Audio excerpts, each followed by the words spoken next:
The police are a constituted body of people empowered by a state with the aim of enforcing the law and protecting the public order as well as the public itself.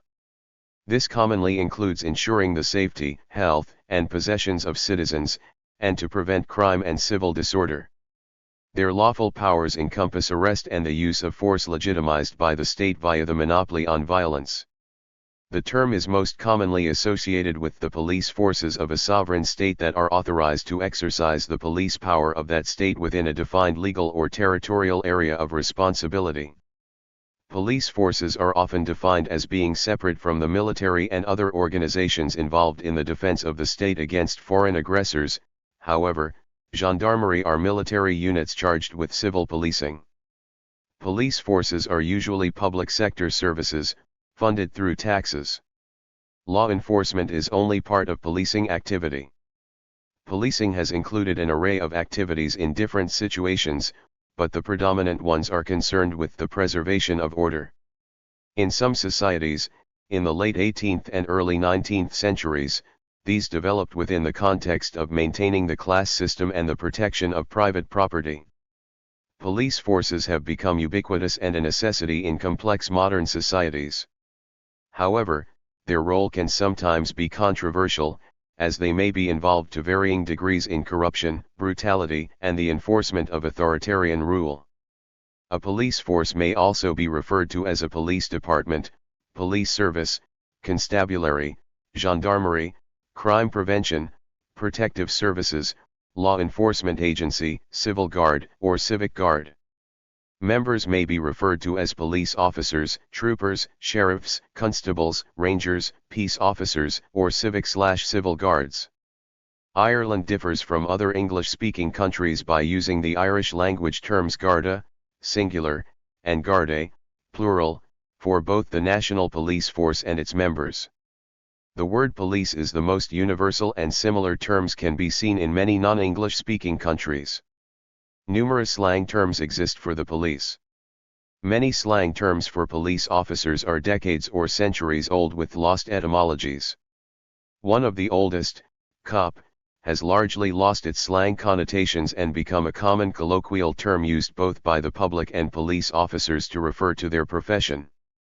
Michel Foucault wrote that the contemporary concept of police as a paid and funded functionary of the state was developed by German and French legal scholars and practitioners in public administration and statistics in the 17th and early 18th centuries, most notably with Nicolas Delamare's Traité de la Police, Treatise on the Police, first published in 1705. The German Polizeiwissenschaft, Science of Police, first theorized by Philipp von Hornig, a 17th-century Austrian political economist and civil servant, and much more famously by Johann Heinrich Gottlob Juste, who produced an important theoretical work known as Cameral Science on the formulation of police. Foucault cites Magdalene Humpert, author of Bibliographie der Kameralwissenschaften, 1937, in which the author makes note of a substantial bibliography was produced of over 4,000 pieces of the practice of Polizeiwissenschaft. However, this may be a mistranslation of Foucault's own work, since the actual source of Magdalene Humpert states over 14,000 items were produced from the 16th century, dates ranging from 1520 to 1850. As conceptualized by the Polizeiwissenschaft, according to Foucault, the police had an administrative, economic, and social duty, procuring abundance. It was in charge of demographic concerns and needed to be incorporated within the Western political philosophy system of raison d'etat, and therefore giving the superficial appearance of empowering the population, and unwittingly supervising the population, which, according to mercantilist theory, was to be the main strength of the state. Thus, its functions largely overreached simple law enforcement activities and included public health concerns, urban planning, which was important because of the miasma theory of disease, thus, cemeteries were moved out of town, etc., and surveillance of prices.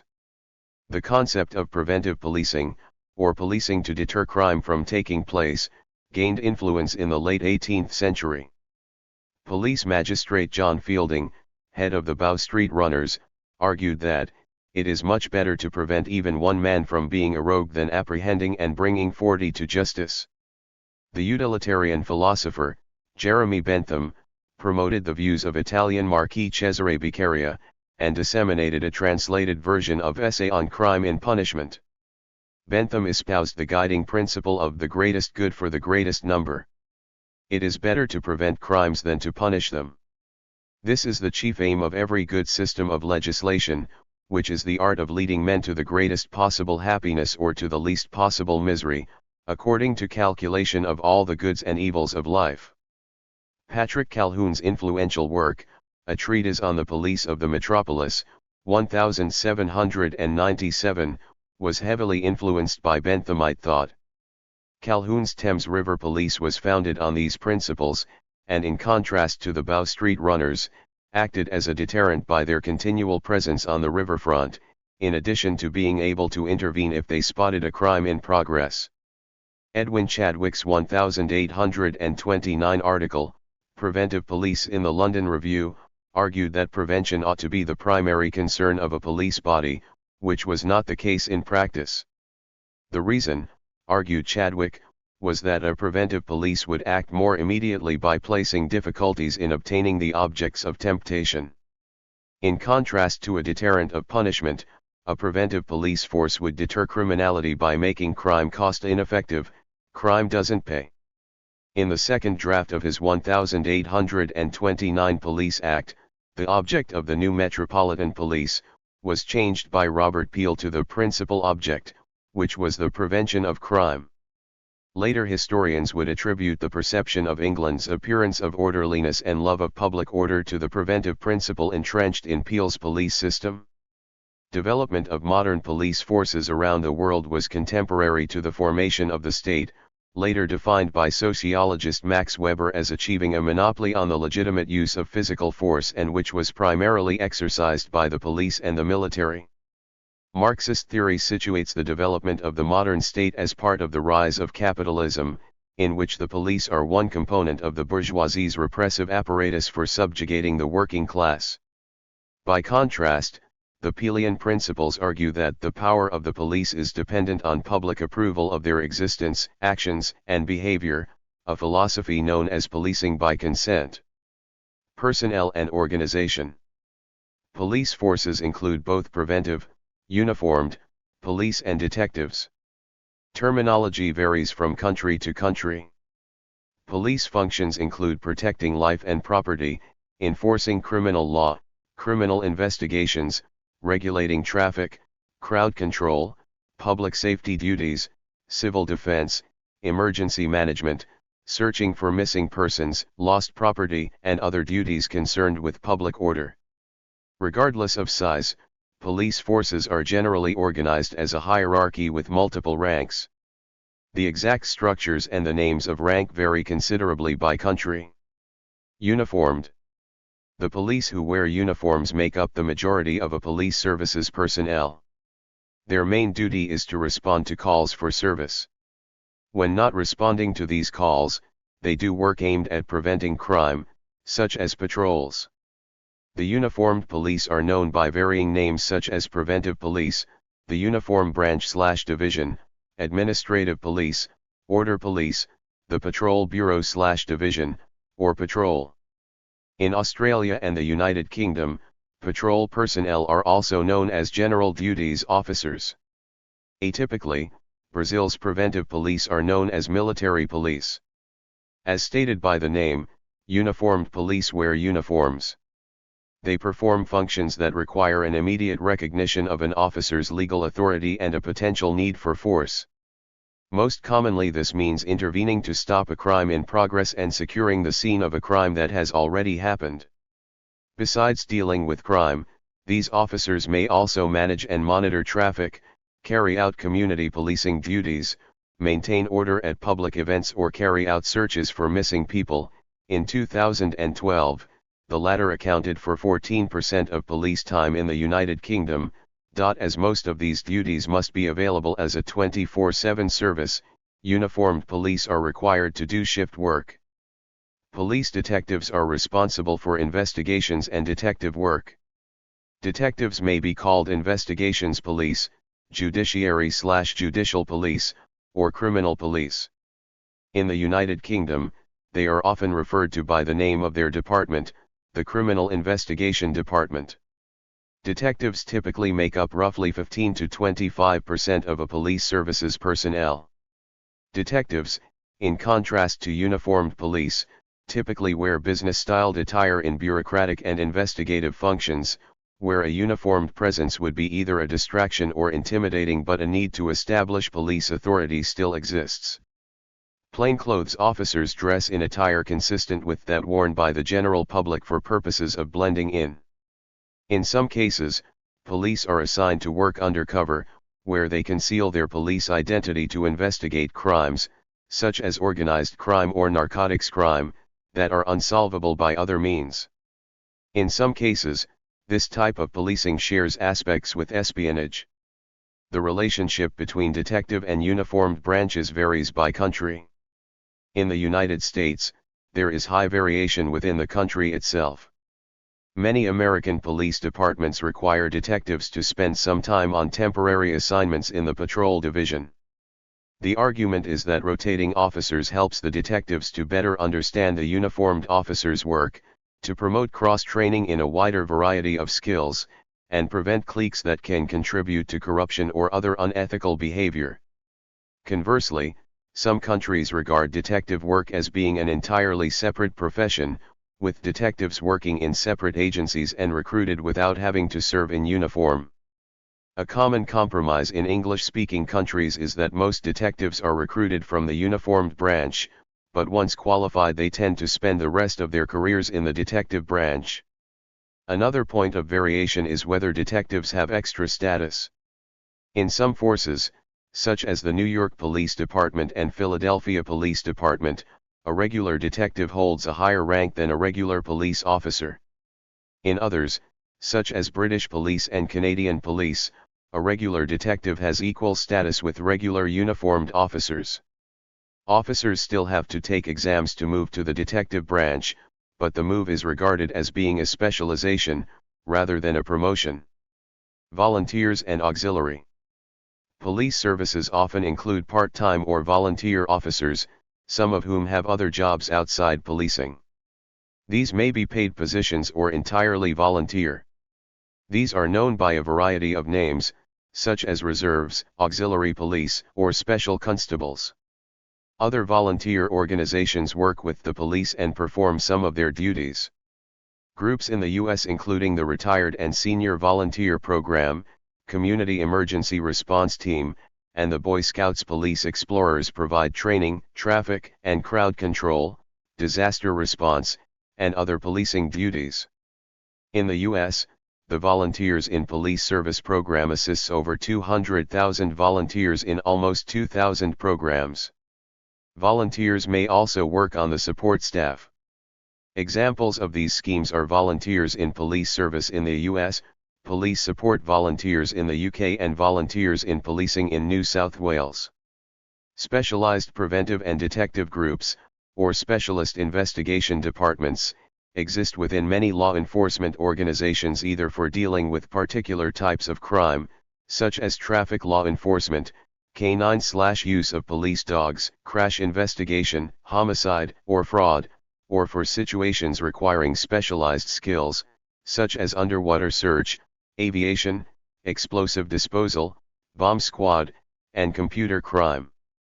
Most larger jurisdictions employ police tactical units, specially selected and trained paramilitary units with specialized equipment, weapons, and training, for the purposes of dealing with particularly violent situations beyond the capability of a patrol officer response, including standoffs, counterterrorism, and rescue operations. In counterinsurgency-type campaigns, select and specially trained units of police armed and equipped as light infantry have been designated as police field forces who perform paramilitary-type patrols and ambushes whilst retaining their police powers in areas that were highly dangerous. Because their situational mandate typically focuses on removing innocent bystanders from dangerous people and dangerous situations, not violent resolution, they are often equipped with non-lethal tactical tools like chemical agents, stun grenades, and rubber bullets. The Specialist Firearms Command, MO-19, of the Metropolitan Police in London is a group of armed police used in dangerous situations including hostage-taking, armed robbery/assault and terrorism. Administrative duties. Police may have administrative duties that are not directly related to enforcing the law, such as issuing firearms licenses. The extent that police have these functions varies among countries, with police in France, Germany, and other continental European countries handling such tasks to a greater extent than British counterparts. Military police, MP, are law enforcement agencies connected with, or part of, the military of a state. In wartime operations, the military police may support the main fighting force with force protection, convoy security, screening, rear reconnaissance, logistic traffic management, counterinsurgency, and detainee handling. In different countries it may refer to a section of military forces assigned to police, or garrison, occupied territories, usually during a war. A section of military forces assigned to policing prisoners of war detentions. A section of the military responsible for policing the areas of responsibility of the armed forces, referred to as provosts, against all criminal activity by military or civilian personnel.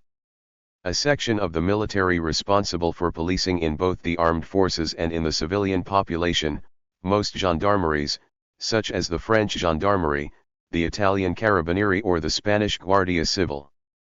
A section of the military solely responsible for policing the civilian population, such as the Romanian gendarmerie or the Chilean carabineros. The status of military police is usually prominently displayed on the helmet or peaked cap, with an armband, brassard, or arm or shoulder flash. Military police personnel may also wear a more traditional police badge, usually on the front of their uniform. They may also wear other accoutrements exclusive to military police personnel. Naval police personnel are sometimes called masters at arms and or shore patrol. Law enforcement personnel of an air force are sometimes called air police, security police or security forces. Military police may refer to a section of the military solely responsible for policing the armed forces, referred to as provosts, example United States Air Force Security Forces. A section of the military responsible for policing in both the armed forces and in the civilian population, example most gendarmeries, such as the French gendarmerie, the Italian carabinieri, the Spanish Guardia Civil, and the Portuguese National Republican Guard. A section of the military solely responsible for policing the civilian population, example Romanian gendarmerie. The civilian preventive police of a Brazilian state, example Policia Militar. A special military law enforcement service, example Russian military police. Some jurisdictions with religious laws may have dedicated religious police to enforce said laws. These religious police forces, which may operate either as a unit of a wider police force or as an independent agency, may only have jurisdiction over members of said religion, or they may have the ability to enforce religious customs nationwide regardless of individual religious beliefs. Religious police may enforce social norms, gender roles, dress codes, and dietary laws per religious doctrine and laws, and may also prohibit practices that run contrary to said doctrine, such as atheism, proselytism, homosexuality, socialization between different genders, business operations during religious periods or events such as Salat or the Sabbath, or the sale and possession of offending material ranging from pornography to foreign media. Forms of religious law enforcement were relatively common in historical religious civilizations, but eventually declined in favor of religious tolerance and pluralism. One of the most common forms of religious police in the modern world are Islamic religious police, which enforce the application of Sharia, Islamic religious law. As of 2018, there are 8 Islamic countries that maintain Islamic religious police: Afghanistan, Iran, Iraq, Mauritania, Pakistan, Saudi Arabia, Sudan, and Yemen. Some forms of religious police may not enforce religious law, but rather suppress religion or religious extremism. This is often done for ideological reasons. For example, communist states such as China and Vietnam have historically suppressed and tightly controlled religions such as Christianity. Secret police organizations are typically used to suppress dissidents for engaging in non-politically correct communications and activities, which are deemed counterproductive to what the state and related establishment promote. Secret police interventions to stop such activities are often illegal, and are designed to debilitate, in various ways, the people targeted in order to limit or stop outright their ability to act in a non-politically correct manner. The methods employed may involve spying, various acts of deception, intimidation, framing, false imprisonment, false incarceration under mental health legislation, and physical violence. Countries widely reported to use secret police organizations include China, the Ministry of State Security, and North Korea, the Ministry of State Security. Thank you for watching this video.